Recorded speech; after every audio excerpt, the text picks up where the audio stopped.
Hola, bienvenidos a la entrevista en Deutsche Welle. Yo soy Carol Guerrero, los saludo desde Berlín.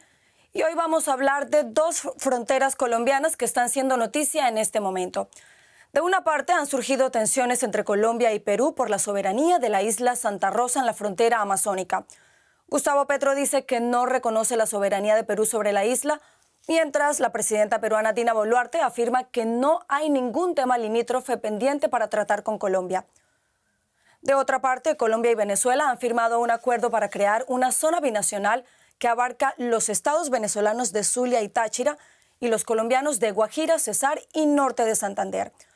Hoy quisiéramos analizar estos temas con el ex canciller colombiano Julio Londoño Paredes, quien es además el mayor conocedor de los temas fronterizos en Colombia.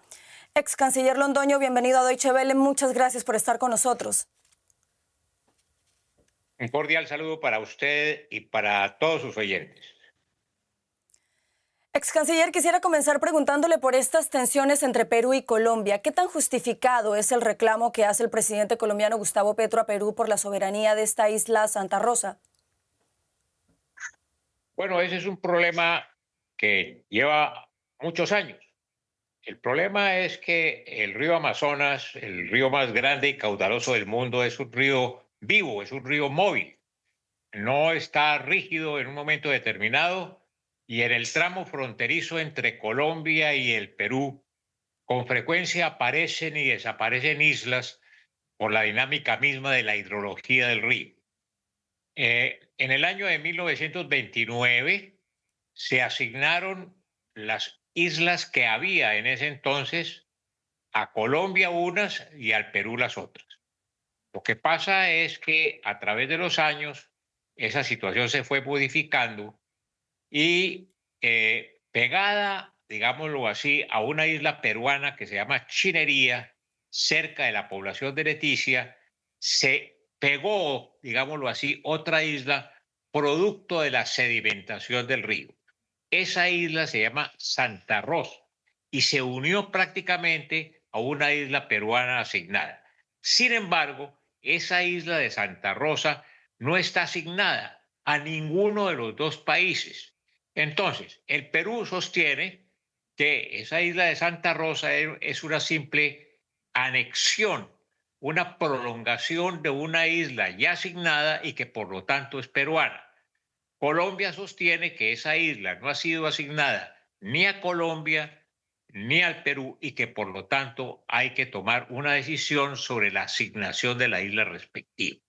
El problema es que esta isla de Chirería, con su anexo de Santa Rosa, se ha estado pegando, por decirlo así, se ha estado uniendo a la margen colombiana, de tal manera que podría ser dentro de algún tiempo, se podría presentar una situación que el puerto de Leticia quede sin posibilidad de acceso directo al río Amazonas, porque la isla peruana se anexó completamente a la costa colombiana. Esa es la situación que hay en este momento. Ya, ex canciller Gustavo Petro acaba de cumplir 3 años como presidente de Colombia. De hecho, lo celebró en Leticia, la capital del departamento del Amazonas, desde donde dijo no reconocer la soberanía de Perú sobre esta isla Santa Rosa. A Petro le queda menos de un año en el poder. ¿Por qué cree que este reclamo se produce ahora? ¿Por qué no antes? ¿Cree que hay motivaciones políticas? No lo sé. Eso no solamente estaba durante todo el mandato del presidente Petro, sino en gobiernos anteriores. Como le digo, ese es un problema de vieja data. Se han hecho a lo largo del tiempo varias reuniones entre funcionarios peruanos y colombianos y no se ha podido llegar a un acuerdo. Ha sido a un nivel, digamos, relativamente secundario. No han sido negociaciones de alto nivel, pero ha habido negociaciones y en esas negociaciones o en esos diálogos no se ha podido llegar a un acuerdo entre las partes. ¿Y qué representa para Colombia el no contar con ese territorio, ex canciller Londoño? No, el problema no es en sí mismo del territorio. El problema es el riesgo de que la isla se una completamente al territorio colombiano, de tal manera que un puerto fundamental de Colombia, como es Leticia, podría quedar en un momento determinado sin acceso al río, que es la vida fundamental y la razón de ser precisamente del trapecio amazónico. Ese es el problema. ¿Y qué vías existen para resolver esta disputa entre Colombia y Perú? Porque ya la presidenta peruana Dina Boluarte ha dicho que no tiene ningún tema limítrofe pendiente para resolver con Colombia. Bueno, por una parte hay la posibilidad de negociación.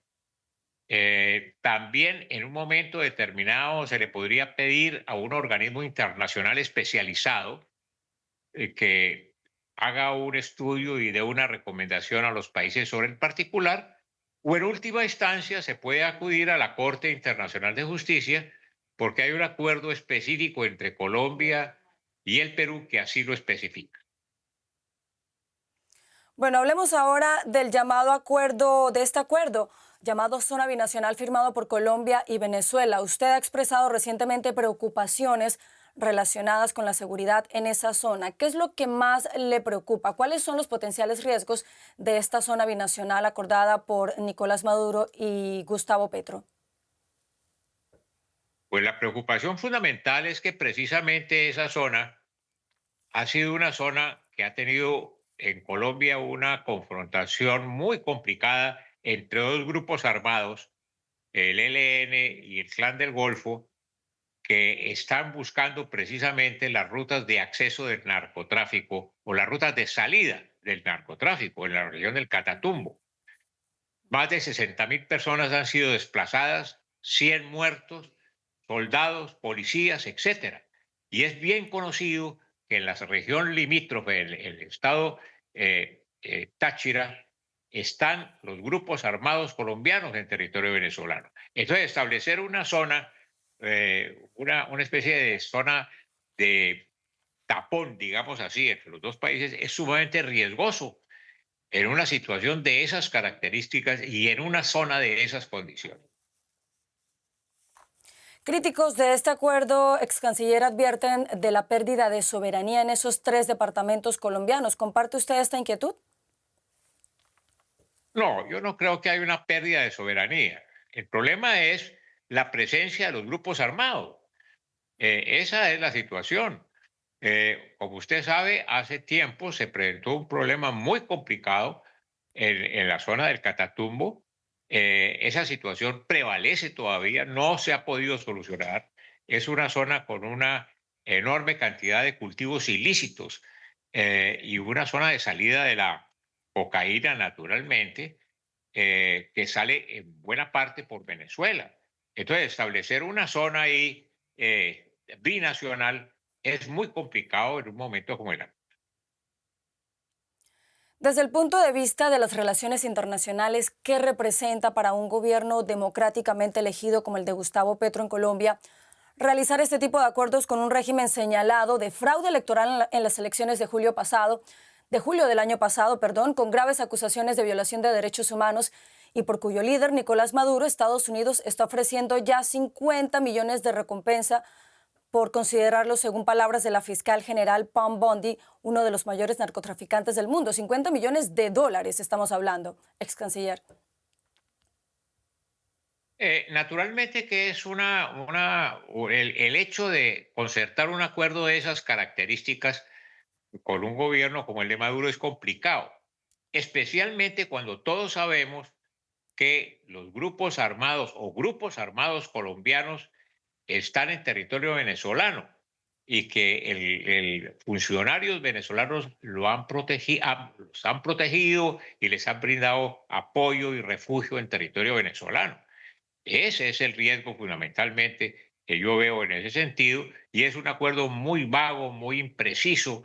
Esa es la dificultad que yo puedo ver. ¿Y qué puede pasar ahí con los ciudadanos de a pie, con los habitantes de esos territorios, del Cesar, de Guajira, del norte de Santander? ¿No van a tener ni voz ni voto en este acuerdo, ex canciller? Yo suponía que el gobierno de Colombia había consultado a los gobernadores de los departamentos correspondientes.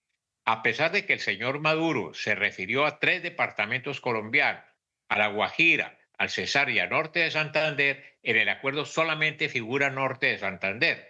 Supongo que el gobierno de Colombia haya dialogado con los empresarios, con los estamentos diferentes y naturalmente con las fuerzas militares, porque Maduro hizo un hincapié muy especial en el sentido de que esa iba a ser una zona de paz. Hay que ver en qué consiste eso.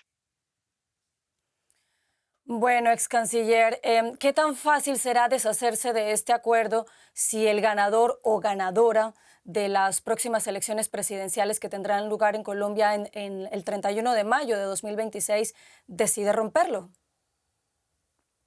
No hay ningún problema porque ahí mismo en ese acuerdo, como te digo, mal elaborado, impreciso, hay una cláusula en la que se establece la posibilidad de que por voluntad de cualquiera de las partes se puede simplemente derogar ese acuerdo. Bueno, de confirmarse este acuerdo, ¿cuál sería, qué ventajas tendría? ¿Tiene alguna ventaja o de momento solo se pueden ver desventajas dada la poca información que se tiene al respecto? Yo no le veo en este momento, de acuerdo a la redacción de ese acuerdo, ninguna ventaja. Lo que no quiere decir que desde hace mucho tiempo, desde el tiempo de la presidencia del doctor Carlos Hierro Restrepo, se haya pensado en establecer una zona común entre los dos países. Eso se trató de hacer en varias oportunidades. Se hizo también durante la administración de Virgilio Barco. Los vehículos venezolanos y los nacionales venezolanos pudieran entrar hasta Pamplona, en el departamento de Norte de Santander. Los colombianos podían llegar hasta San Cristóbal. Había reuniones entre las autoridades de uno y otro país con frecuencia. Se realizó un comercio muy importante entre uno y otro. Sin embargo, la situación se modificó completamente a raíz de la situación del Catatumbo, a raíz de la producción de cocaína, a raíz de la proliferación de los cultivos ilícitos y de la presencia de los grupos armados colombianos en territorio venezolano. Pues estaremos muy atentos a lo que ocurra, no solo en esa frontera de Colombia con Venezuela, sino también en la de Colombia con Perú. Ex canciller Julio Londoño Paredes, muchas gracias por habernos acompañado en esta entrevista. Con mucho gusto. Cordial saludo. Igualmente.